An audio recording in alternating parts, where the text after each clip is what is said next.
जय हिंद साथियों, स्वागत है आप सभी का स्टडी विद भावना में। फ्रेंड्स, आज हम पॉलिटी के 1000 क्वेश्चन की सीरीज स्टार्ट करने वाले हैं। तो फ्रेंड्स, इन 1000 क्वेश्चन के अंतर्गत हम पॉलिटी से जितने भी क्वेश्चन बनेंगे उन सभी को कवर करेंगे और आज हम करेंगे पार्ट 1, जिसमें से 1 से लेकर 100 तक के क्वेश्चन होने वाले हैं। इससे पहले दोस्तों हमने हिस्ट्री के भी 1000 क्वेश्चन किए हैं। अगर आपने अभी तक वीडियो नहीं देखा है तो चैनल पर जाकर आप सभी पार्ट देख सकते हैं, जिसमें 1000 क्वेश्चन को मैंने 10 पार्ट में करवाया है। ठीक है, तो फ्रेंड्स चलिए बिना किसी देरी के शुरू करते हैं आज का ये हमारा इम्पोर्टेंट सेशन। ठीक है, भारतीय संविधान की प्रस्तावना में समाजवादी शब्द कब जोड़ा गया? तो भारतीय संविधान की जो प्रस्तावना है उसमें समाजवादी और धर्मनिरपेक्ष शब्द जोड़े गए थे। कौन कौन से? समाजवादी और धर्मनिरपेक्ष 42वें कॉन्स्टिट्यूशन अमेंडमेंट के तहत 1976 में। ठीक है, option number B right answer हो जाएगा। ओके, नेक्स्ट है निम्न कथनों पर विचार करें। प्रस्तावना संविधान का भाग है, इसे न्यायालय में लागू नहीं किया जा सकता। तो करेक्ट आंसर क्या है? ऑप्शन नंबर सी, यानी कि बोथ राइट हो जाएगा। ठीक है फ्रेंड्स, जो केशवानंद भारती केस है उसके अकॉर्डिंग 1973 में जो प्रस्तावना है उसे संविधान का भाग माना गया है, लेकिन न्यायालय में इसे लागू नहीं किया जा सकता। तो ऑप्शन नंबर जो सी है वो राइट आंसर हो जाएगा। नेक्स्ट है मौलिक अधिकार किस देश से प्रेरित है, यानी कि जो मौलिक अधिकार है वो किस देश से लिए गए हैं हमने? तो करेक्ट आंसर है यूएसए से। ठीक है, ऑप्शन नंबर बी आपका करेक्ट आंसर हो जाएगा। दोस्तों, अमेरिकी बिल ऑफ राइट्स से प्रेरित है मौलिक अधिकार। ठीक है, नेक्स्ट है समानता का अधिकार किस अनुच्छेद में है? तो समानता का जो अधिकार है वो है अनुच्छेद नंबर 12 से लेकर 18 तक का। ठीक है, उसमें समानता के अधिकार दे रखे हैं। नेक्स्ट है अस्पृश्यता का उन्मूलन किस अनुच्छेद में है? करेक्ट आंसर है ऑप्शन नंबर सी। तो आर्टिकल नंबर 17 के अकॉर्डिंग जो अस्पृश्यता है उसका उन्मूलन होना चाहिए। नेक्स्ट प्रश्न है निम्न कथनों पर विचार करें। अनुच्छेद 19 केवल नागरिकों को प्राप्त है, अनुच्छेद 21 सभी व्यक्तियों को प्राप्त है। इनमें से सही कौन सा है? तो दोस्तों ऑप्शन नंबर सी इसका करेक्ट आंसर हो जाएगा। दोनों स्टेटमेंट यहाँ पर सही है, क्योंकि आर्टिकल नंबर 19 केवल नागरिकों को प्राप्त है, जबकि जो 21 है उसमें सभी व्यक्तियों को ये प्राप्त है। ओके, नेक्स्ट क्वेश्चन है जीवन और व्यक्तिगत स्वतंत्रता किस आर्टिकल में है? राइट आंसर क्या है? ऑप्शन नंबर बी, यानी कि जो अनुच्छेद नंबर 21 है उसके अनुसार व्यक्ति को जीवन जीने की और जो स्वतंत्रता है उसकी व्यक्तिगत उसका अधिकार है। ठीक है, ऑप्शन नंबर बी यहाँ पर राइट आंसर हो जाएगा। चलिए बढ़ते हैं अगले क्वेश्चन की ओर। संवैधानिक उपचार का अधिकार किस आर्टिकल में है? तो राइट आंसर है ऑप्शन नंबर सी, जो आर्टिकल नंबर 32 है उसके अनुसार अम्बेडकर ने संविधान को जो आर्टिकल नंबर 32 है उसको संविधान की आत्मा कहा है, इसी में संवैधानिक उपचार का अधिकार दिया है। ठीक है, नेक्स्ट है मौलिक कर्तव्य किस संशोधन से जोड़े गए? तो राइट आंसर क्या है? ऑप्शन नंबर ए 42वां जो संविधान संशोधन हुआ था 1976 उसके अनुसार मौलिक कर्तव्य की परिभाषा यहाँ पर दी गई है। ठीक है, नेक्स्ट है राज्य के जो नीति निर्देशक तत्व है डीपीएसपी किस भाग में है? तो फ्रेंड्स डीपीएसपी पार्ट 4 में है। ऑप्शन नंबर बी यहाँ पर राइट आंसर हो जाएगा। नेक्स्ट है भारत एक संघीय राज्य है, यहाँ किस अनुच्छेद में निहित है? तो फ्रेंड्स भारत एक संघ राज्य है और ये है अनुच्छेद नंबर 1 में। आर्टिकल नंबर 1 के अनुसार भारत एक संघीय राज्य है। नेक्स्ट है निम्न कथनों पर विचार करें। संसद संविधान संशोधन कर सकती है, सुप्रीम कोर्ट इसे निरस्त कर सकता है। इनमें से कौन सा कथन सही है? तो ऑप्शन नंबर सी सही है, बोथ। इसका जो करेक्ट आंसर है वो हो जाएगा। बेसिक स्ट्रक्चर डॉक्ट्रिन के तहत जो एसपी है सुप्रीम कोर्ट इसे निरस्त कर सकता है और जो संसद है उसमें संविधान में संशोधन कर सकती है। ठीक है, नेक्स्ट है राज्यसभा स्थायी सदन क्यों है? फ्रेंड्स, जो राज्यसभा है वो एक स्थायी सदन है, यहाँ कभी भी भंग नहीं होता। तो भंग नहीं होता है, ऑप्शन नंबर बी इसका करेक्ट आंसर हो जाएगा। भंग तो नहीं होता, लेकिन इसके जो 1/3 सदस्य है दोस्तों वो हर 2 साल में रिटायर होते जाते हैं। ठीक है, तो याद रखेंगे राज्यसभा स्थायी सदन है, कभी भी भंग नहीं होता। नेक्स्ट है लोकसभा का अधिकतम कार्यकाल कितना है? तो दोस्तों लोकसभा का अधिकतम कार्यकाल कितना है? 5 साल, लेकिन आपातकाल के टाइम में इसे बढ़ाया भी जा सकता है। ठीक है, नेक्स्ट है राष्ट्रपति का चुनाव कौन करता है? तो राष्ट्रपति का चुनाव दोस्तों जो निर्वाचक मंडल है वो करेंगे। सांसदों और राज्यों के जो निर्वाचित विधायकों है उनके द्वारा राष्ट्रपति का चुनाव किया जाता है। नेक्स्ट क्वेश्चन है नागरिकता से संबंधित प्रावधान किस भाग में है? फ्रेंड्स, जो सिटीजनशिप है वो है जो पार्ट नंबर 2 में है। ठीक है, ऑप्शन नंबर बी यहाँ पर करेक्ट आंसर हो जाएगा। 5 से लेके जो 11 के आर्टिकल है उसमें इसका वर्णन है नागरिकता का। ठीक है, आर्टिकल नंबर 5 से 11।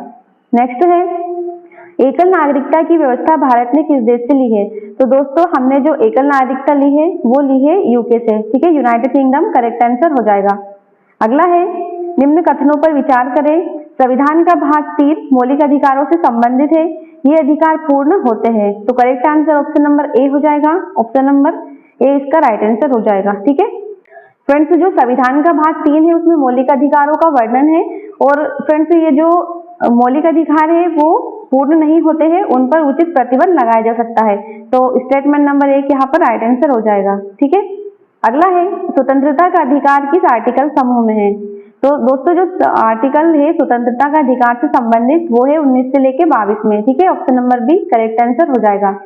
चलिए अगला क्वेश्चन है शोषण के विरुद्ध अधिकार किस अनुच्छेद में है। तो राइट आंसर है 23 से लेके 24 तक, ठीक है, ऑप्शन नंबर ए यहाँ पर राइट आंसर हो जाएगा। इसमें शोषण के विरुद्ध अधिकार दे रखे हैं। अगला है धार्मिक स्वतंत्रता का अधिकार किस अनुच्छेद समूह में है। धार्मिक स्वतंत्रता का जो अधिकार है वो है अनुच्छेद 25 से लेके 28 में, ऑप्शन नंबर सी इसका राइट आंसर हो जाएगा, ठीक है। अगला है निम्न कथनों पर विचार करें। अनुच्छेद 20 अपराधों से संबंधित सुरक्षा देता है, इसमें दोहरे दंड का निषेध है। तो राइट आंसर क्या है, option number C, option number C इसका करेक्ट आंसर हो जाएगा, ठीक है। नेक्स्ट है संस्कृति और शिक्षा के अधिकार किस आर्टिकल में वर्णित है।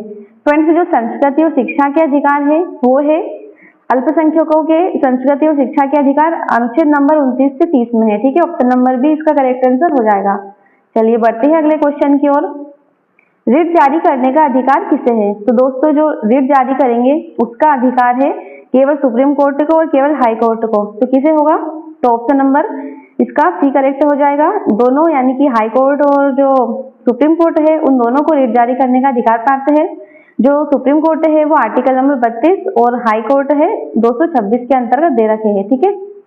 नेक्स्ट है हैबियस कार्पस का अर्थ क्या है। तो इसका अर्थ क्या है, शरीर प्रस्तुत करो, यानी कि जो हम आदेश देते हैं उसका पालन करो। अवैध हिरासत के खिलाफ व्यक्तियों को न्यायालय के समक्ष प्रस्तुत करने को ही सार्वजनिक अधिकार प्राप्त है, ठीक है। इसका अर्थ होगा ये शरीर प्रस्तुत करो, इसका करेक्ट आंसर हो जाएगा, ठीक है। नेक्स्ट है मैंडमस रिट का उद्देश्य क्या है। तो इसका उद्देश्य है कर्तव्य पालन का आदेश, option number B correct answer है। जो सार्वजनिक अधिकारी है उनको कर्तव्य पालन का आदेश ही देती है, ठीक है, मैंडमस रिट। नेक्स्ट क्वेश्चन है प्रोहिबिशन रिट किससे संबंधित है। फ्रेंड्स इसका जो संबंध है वो है निचली अदालत से, ठीक है, ऑप्शन नंबर सी यहाँ पर राइट आंसर हो जाएगा। सुप्रीम कोर्ट द्वारा निचली अदालत को कार्यवाही रोकने हेतु ही प्रोहिबिशन रिट जारी की जाती है, ठीक है। नेक्स्ट है निम्न कथनों पर विचार करें। डीपीएचपी न्यायालय में लागू नहीं होते हैं, ये राज्य के लिए मार्गदर्शक सिद्धांत है। अब इनमें से जो करेक्ट आंसर है वो है option number C, option number C यानी कि केवल एक और दोनों के दोनों ऑप्शन यहाँ पर सही हो जाएंगे। जो डीपीएचपी है वो गैर न्याय संगत है डीपीएचपी, लेकिन जो शासन हेतु महत्वपूर्ण होते हैं और राज्य के लिए मार्गदर्शक सिद्धांत है, ठीक है। नेक्स्ट है ग्राम पंचायत के संशोधन से संबंधित है। तो इसका करेक्ट आंसर है ऑप्शन नंबर सी, यानी कि जो 73वां संविधान संशोधन है 1992, इसके अकॉर्डिंग जो ग्राम पंचायत है उसमें संशोधन किया गया है, ओके। नेक्स्ट है नगर पालिका की संशोधन से संबंधित है। राइट आंसर है ऑप्शन नंबर बी, जो 74वां कॉन्स्टिट्यूशन अमेंडमेंट हुआ था 1992 में, इसके अनुसार इसमें है नगर पालिका, ठीक है, शहरी स्थानीय निकायों से संबंधित है ये। नेक्स्ट है न्यायिक पुनरावलोकन की अवधारणा भारत ने किस देश से ली है। तो इसकी जो भारत ने न्यायिक पुनरावलोकन की अवधारणा ली है वो यूएसए से ली गई है, ठीक है, यूएसए इसका करेक्ट आंसर हो जाएगा। इससे न्यायालय कानूनों की वैधता की जांच कर सकते हैं, ठीक है। नेक्स्ट है मौलिक अधिकारों का निलंबन किस स्थिति में किया जा सकता है। फ्रेंड्स हमें जो प्राप्त मौलिक अधिकार है उनकी संख्या 6 है और उन्हें किन स्थिति में निलंबन कर सकते हैं। तो राष्ट्रीय आपातकाल के समय मौलिक अधिकारों को निलंबित किया जा सकता है आर्टिकल नंबर 352 के अकॉर्डिंग, ठीक है। अगला है निम्न कथनों पर विचार करें। अनुच्छेद 356 राज्य में राष्ट्रपति शासन से संबंधित है। दूसरा क्या है, इसका प्रयोग राज्य सरकार को भंग करने के लिए किया जाता है। तो इसमें से केवल दोनों सही हो जाएंगे, दोनों स्टेटमेंट यहाँ पर करेक्ट हो जाएंगे, ठीक है।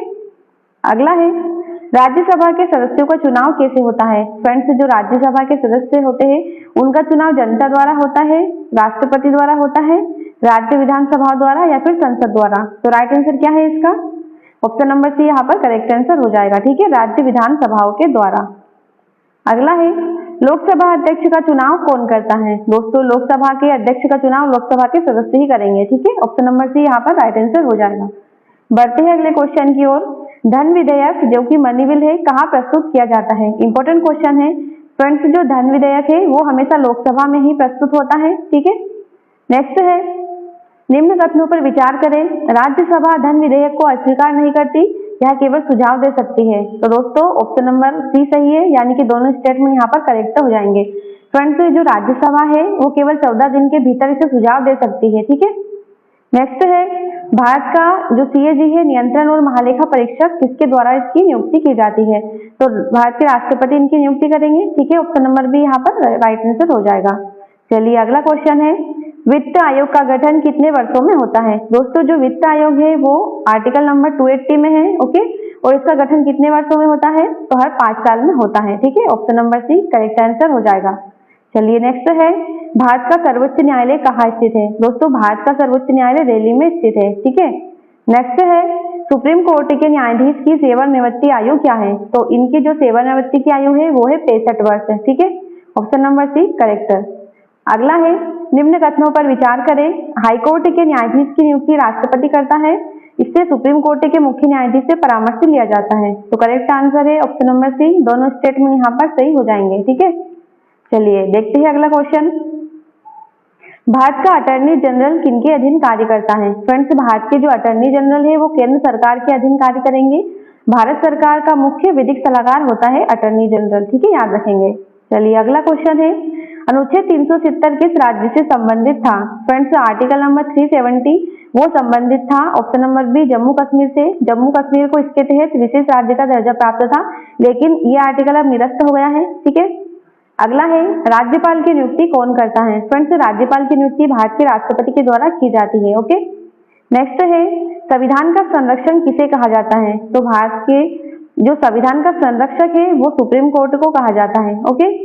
नेक्स्ट है, कैबिनेट किसका भाग है? फ्रेंड्स जो कैबिनेट है वो कार्यपालिका का प्रमुख भाग है, जो वास्तविक शक्तियां का प्रयोग करता है, ठीक है। नेक्स्ट है, निम्न कथनों पर विचार करें। प्रधानमंत्री लोकसभा का सदस्य होना आवश्यक है, यदि नहीं है तो 6 महीने में बनना पड़ता है, ठीक है। तो करेक्ट आंसर क्या है? ऑप्शन नंबर बी, केवल 2 सही है यहाँ पे, क्योंकि जो प्रधानमंत्री है वो लोकसभा का सदस्य होना जरूरी है, लेकिन नहीं है तो 6 महीने में बनना पड़ता है, ऐसा कोई नेसेसरी नहीं है, ठीक है। नेक्स्ट क्वेश्चन है, संसदीय प्रणाली की विशेषता क्या है? फ्रेंड्स इसकी विशेषता है कार्यपालिका का विधायिका के प्रति उत्तरदायित्व, ओके। नेक्स्ट है, राष्ट्रपति किस प्रकार का प्रमुख है? तो भारत के राष्ट्रपति नाम मात्र के प्रमुख होते हैं, जबकि जो वास्तविक शक्ति है वो प्रधानमंत्री और मंत्रिपरिषद के पास होती है, ओके। नेक्स्ट है, संविधान संशोधन किस आर्टिकल में है? ऑप्शन नंबर सी यहाँ पर राइट आंसर हो जाएगा। आर्टिकल नंबर 368 के अनुसार जो संविधान संशोधन की प्रक्रिया कर सकते हैं, ओके। नेक्स्ट है, निम्न कथनों पर विचार करें। संविधान संशोधन केवल संसद कर सकती है, सभी संशोधन राज्यों की स्वीकृति से होते हैं। कौन सा स्टेटमेंट सही हो जाएगा? तो ऑप्शन नंबर ए सही है, केवल एक सही है, क्योंकि जो संविधान संशोधन है वो केवल संसद ही कर सकती है, लेकिन सभी संशोधन राज्यों की स्वीकृति से होते हैं ऐसा जरूरी नहीं है, ठीक है। कुछ के लिए है, बाकी सभी के लिए नहीं है, ठीक है। तो ऑप्शन नंबर ए यहाँ पर राइट आंसर हो जाएगा। चलिए अगला क्वेश्चन है, विधेयक को कानून बनाने के लिए किसकी स्वीकृति जरूरी है? तो करेक्ट आंसर है ऑप्शन नंबर बी, राष्ट्रपति की स्वीकृति जरूरी है, ओके। नेक्स्ट है, लोकसभा को भंग कौन कर सकता है? फ्रेंड्स आपको पता होगा राज्यसभा कभी भंग नहीं होती है, जबकि लोकसभा को भंग किया जा सकता है राष्ट्रपति के कहने पर, ठीक है। पीएम की सलाह पर राष्ट्रपति लोकसभा को भंग कर सकता है, ओके। चलिए अगला है, वित्त विधेयक किससे संबंधित है? तो फ्रेंड्स इसका संबंध है कर और राजस्व से। नेक्स्ट है, निम्न कथनों पर विचार करें। राष्ट्रपति अध्यादेश जारी कर सकते हैं, यह संसद के सत्र न होने पर जारी होता है। तो राइट आंसर है ऑप्शन नंबर सी, दोनों स्टेटमेंट सही है। राष्ट्रपति आर्टिकल नंबर 123 के अनुसार अध्यादेश जारी कर सकते हैं, ठीक है, और संसद के सत्र न होने पर ही जारी होता है। नेक्स्ट है, संविधान की सर्वोच्चता का क्या अर्थ है? फ्रेंड्स संविधान की सर्वोच्चता का अर्थ है संविधान सर्वोच्च है। नेक्स्ट है, संघ सूची किस आर्टिकल में है? तो संघ सूची का वर्णन है जो अनुसूची 7 है उसमें दे रखी है। 7वीं अनुसूची के अनुसार संघ, राज्य और संवर्ती सूची इसका वर्णन है, ठीक है। नेक्स्ट है, संवर्ती सूची में किसका कानून मान्य होगा? तो करेक्ट आंसर है केंद्र का, ठीक है। नेक्स्ट है, भारत का चुनाव आयोग किस प्रकार का निकाय है? तो फ्रेंड्स भारत का चुनाव आयोग एक संवैधानिक निकाय है। आर्टिकल नंबर 324 में भारत का चुनाव आयोग दे रखा है, ओके। नेक्स्ट है, लोकसभा का न्यूनतम सदस्य संख्या कितनी है? फ्रेंड्स, जो लोकसभा की अधिकतम सदस्य संख्या है वो तो तय है, लेकिन जो न्यूनतम सदस्य संख्या है वो निश्चित नहीं है। ठीक है, ऑप्शन नंबर डी इसका करेक्ट आंसर हो जाएगा। चलिए अगला क्वेश्चन है, राज्यसभा के एक सदस्य का कार्यकाल कितना होता है? फ्रेंड्स, राज्यसभा के सदस्य का कार्यकाल 6 साल का होता है। ओके, 6 सही हो जाएगा। नेक्स्ट है, निम्न कथनों पर विचार करें। उपराष्ट्रपति राज्यसभा का पदेन सभापति होता है, वह लोकसभा का सदस्य होता है। तो राइट आंसर केवल एक है, क्योंकि फ्रेंड्स लोकसभा का सदस्य नहीं होता, ये राज्यसभा का सदस्य होता है, और जो उपराष्ट्रपति है वो राज्यसभा के पदेन सभापति होते हैं। ओके, नेक्स्ट क्वेश्चन है, भारत के उपराष्ट्रपति का चुनाव कौन करता है?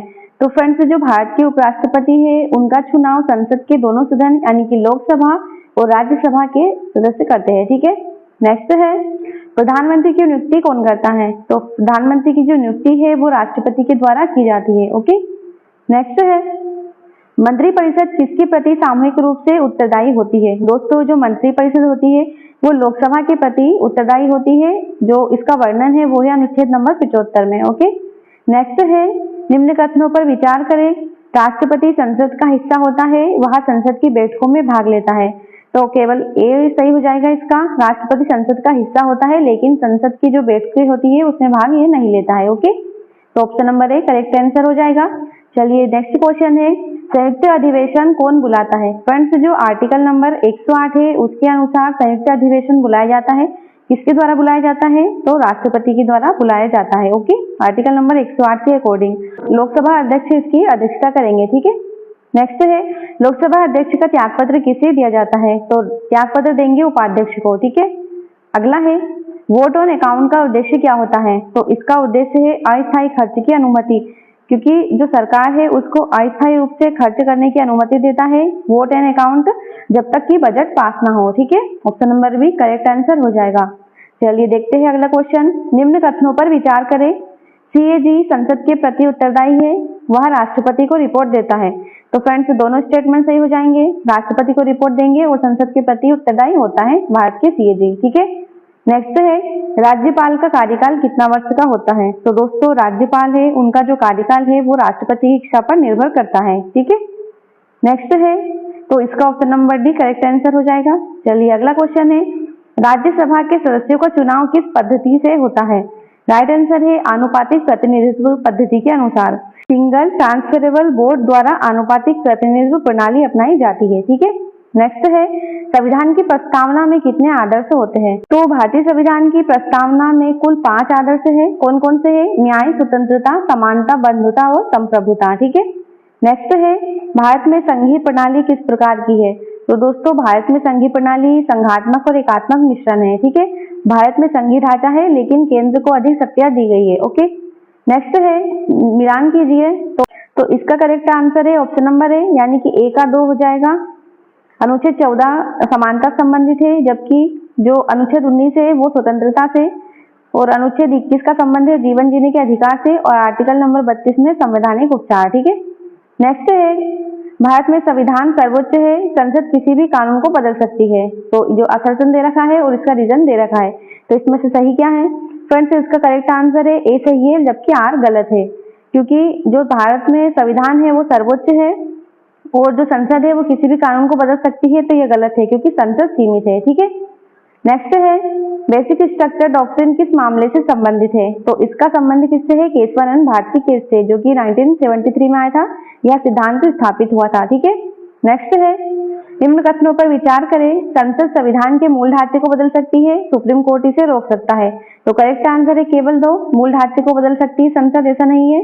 ठीक है, सुप्रीम कोर्ट इसे रोक सकता है, ये सही हो जाएगा। ठीक है, नेक्स्ट क्वेश्चन है, इस पे भी मिलान करना है, तो इसका राइट आंसर है ऑप्शन नंबर ए का 2, बी का 3, सी का 1 और डी का 4। ठीक है, नेक्स्ट क्वेश्चन है, समान नागरिक संहिता किससे संबंधित है? फ्रेंड्स, जो यूसीसी है उसका संबंध है डीपीएसपी से, जो नीति निर्देशक सिद्धांत है उनसे इसका संबंध है। ठीक है, तो correct answer option number B है। 44वें संविधान संशोधन के अनुसार जो समान नागरिक संहिता है उसका उल्लेख किया गया है। ओके, नेक्स्ट है, असर्शन है कि डीपीएसपी न्यायालय में लागू नहीं होते हैं और ये इसका रीजन दे रखा है क्योंकि राज्य के नीति निर्धारण के लिए होते हैं। ठीक है, तो करेक्ट आंसर है ए सही है और आर सही व्याख्या है। ठीक है, नेक्स्ट है संविधान सभा के अस्थायी अध्यक्ष कौन थे? फ्रेंड्स, जो भारत की संविधान सभा के अस्थायी अध्यक्ष थे पहले, वो थे डॉक्टर सच्चिदानंद सिन्हा और स्थायी सदस्य बनाए गए थे डॉक्टर राजेंद्र प्रसाद। ठीक है, याद रखेंगे। चलिए अगला क्वेश्चन है, ड्राफ्टिंग कमेटी के अध्यक्ष कौन थे? तो ड्राफ्टिंग कमेटी के जो अध्यक्ष थे वो थे डॉक्टर BR अम्बेडकर। ठीक है, option number B correct answer हो जाएगा। नेक्स्ट है, निम्न कथनों पर विचार करें। भारत में द्विसदनीय व्यवस्था है, सभी राज्यों में द्विसदनीय व्यवस्था है। तो करेक्ट क्या है? ऑप्शन नंबर ए सही हो जाएगा, क्योंकि भारत में द्विसदनीय व्यवस्था है, ये सही है, लेकिन सभी राज्यों में द्विसदनीय व्यवस्था है, ऐसा नहीं है कि केवल कुछ ही राज्यों में द्विसदनीय व्यवस्था है। ठीक है, नेक्स्ट क्वेश्चन है, राज्य सूची में कानून कौन बनाता है? तो कौन बनाएगा कानून? राज्य का विधानमंडल। ओके, नेक्स्ट है, समवर्ती सूची में टकराव होने पर क्या होगा? तो केंद्र का कानून होगा। ठीक है, ऑप्शन नंबर बी यहाँ पर राइट आंसर हो जाएगा। केंद्र का जो कानून है वो प्रभावी होगा यहाँ पर। ओके, नेक्स्ट है, असर्शन है कि भारत में न्यायपालिका स्वतंत्र है। रीजन है, न्यायाधीशों की नियुक्ति कार्यपालिका करती है। तो राइट आंसर है ए सही है, लेकिन आर सही व्याख्या नहीं है। ठीक है, नेक्स्ट है, लोकपाल किससे संबंधित है? तो दोस्तों लोकपाल का संबंध है भ्रष्टाचार से, भ्रष्टाचार संबंधी मामले देखता है लोकपाल। अगला है RTI, जो राइट टू एजुकेशन का राइट टू इन्फॉर्मेशन अधिनियम है, वो किस वर्ष लागू हुआ? तो ये लागू हुआ था दोस्तों 2005 में। ठीक है, RTI 2005 में लागू किया गया था। नेक्स्ट है, अनुच्छेद 368 का संबंध किससे है? फ्रेंड्स, इसका जो संबंध है वो है अमेंडमेंट ऑफ कॉन्स्टिट्यूशन, जो संविधान संशोधन प्रक्रिया है उसी से इसका संबंध है। ठीक है, नेक्स्ट है, राष्ट्रपति शासन किस आर्टिकल के अंतर्गत लागू होता है? तो राइट आंसर क्या है? Option number B article number 356 है। ठीक है, इसमें राष्ट्रपति शासन का वर्णन किया गया है। नेक्स्ट क्वेश्चन है, निम्न कथनों पर विचार करें। संसद राज्य सूची के विषयों पर कानून बना सकती है और राष्ट्रीय आपातकाल में यहाँ संभव है। तो करेक्ट आंसर है दोनों। ठीक है, दोनों स्टेटमेंट यहाँ पर सही हो जाएंगे। नेक्स्ट है, संसद का संयुक्त अधिवेशन किस स्थिति में होता है? तो फ्रेंड्स, जब दोनों सदनों में मतभेद हो, इसी स्थिति में संसद का संयुक्त अधिवेशन बुलाया जाता है। कौन बुलाएंगे? भारत के राष्ट्रपति। ठीक है, नेक्स्ट है, वित्त आयोग का मुख्य कार्य क्या है? तो दोस्तों जो वित्त आयोग है उसका वर्णन है आर्टिकल नंबर 280 में, और इसका मुख्य कार्य क्या है? राजस्व का वितरण। ठीक है, केंद्र और राज्यों के बीच में राजस्व का वितरण करना। नेक्स्ट क्वेश्चन है, आर्टिकल नंबर 143 किससे संबंधित है? इसका करेक्ट आंसर है ऑप्शन नंबर ए। ठीक है, यहाँ पर ऑप्शन नंबर ए इसका करेक्ट आंसर है। राष्ट्रपति सुप्रीम कोर्ट की सलाह से ये ले सकता है। ओके, नेक्स्ट है, लोकसभा का प्रथम सत्र कौन बुलाता है? तो प्रथम सत्र बुलाएंगे भारत के राष्ट्रपति। नेक्स्ट है, निम्न कथनों पर विचार करें। भारत में एकल न्यायपालिका है, राज्य और केंद्र की अलग अलग न्यायपालिका है। तो कौन सा स्टेटमेंट सही है? तो करेक्ट आंसर है केवल एक, और ओनली एक, क्योंकि भारत में एकल न्यायिकता है, राज्य और केंद्रों की अलग अलग न्यायपालिका है, ये गलत है। ठीक है, नेक्स्ट है, अधिनियम बनाने के बाद उसे कौन लागू करता है? फ्रेंड्स, जो अधिनियम बनते हैं उसके बाद उसे लागू करने का अधिकार भारत की कार्यपालिका के पास होता है। ठीक है, नेक्स्ट है अंतिम क्वेश्चन, भारत का संविधान किस प्रकार का है? तो भारत का संविधान है मिश्रित। तो भारत का संविधान ना ज्यादा लचीला है ना ही ज्यादा कठोर, तो इसलिए इसे मिश्रित संविधान कहा गया है। ठीक है, तो फ्रेंड्स ये थे आज के टॉप 100 क्वेश्चन, और अगले पार्ट में मिलते हैं अगले 100 क्वेश्चन के साथ। तो उम्मीद है आपको आज का ये सेशन अच्छा लगा होगा। क्लास अगर अच्छी लगी हो तो ज्यादा से ज्यादा शेयर करना ना भूले। ठीक है, थैंक यू।